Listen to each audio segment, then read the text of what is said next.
Halo Pak Bukti, Halo. selamat datang. Selamat Mas.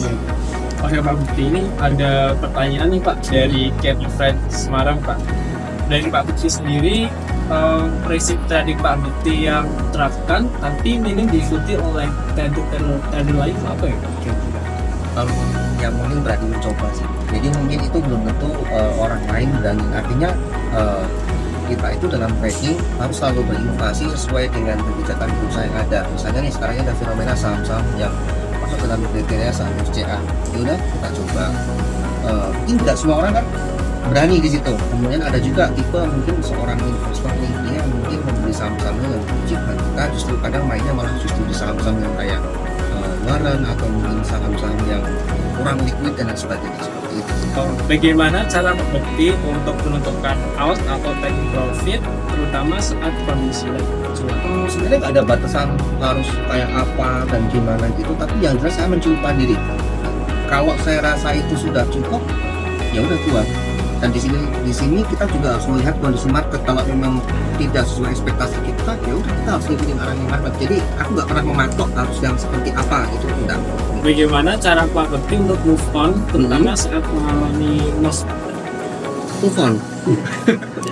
Kalau dibilang move on itu yang paling penting, saya cuma berpikir gini Mas, kita tuh harus bersyukur di market karena di saham itu sebenarnya tempatnya orang yang menurut saya itu kalau kita nggak mempunyai rasa syukur tidak akan ada puasnya. Kita untung dijual naik lagi kita kadang juga nyesel gitu kan.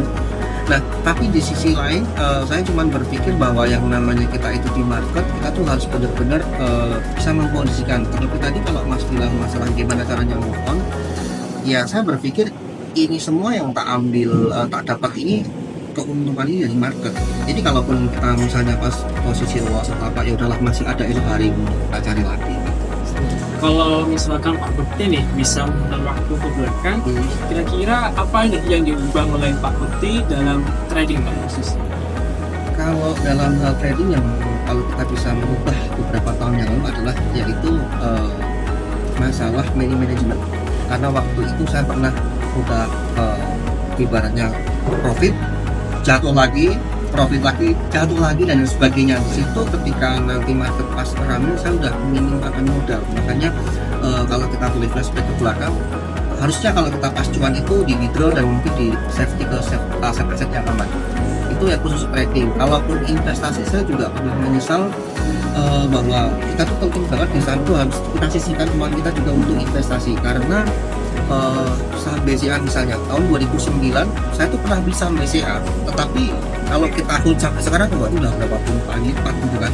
Tapi waktu itu ya saya cuma trading aja gitu. Jadi kalau bisa kombinasi trading dan investing ini penting banget gitu. Dari Pak Bukti sendiri ketika scalping atau trading gunain platform kita Pak yang evaluasi sekuritas, biasanya apa nih Pak?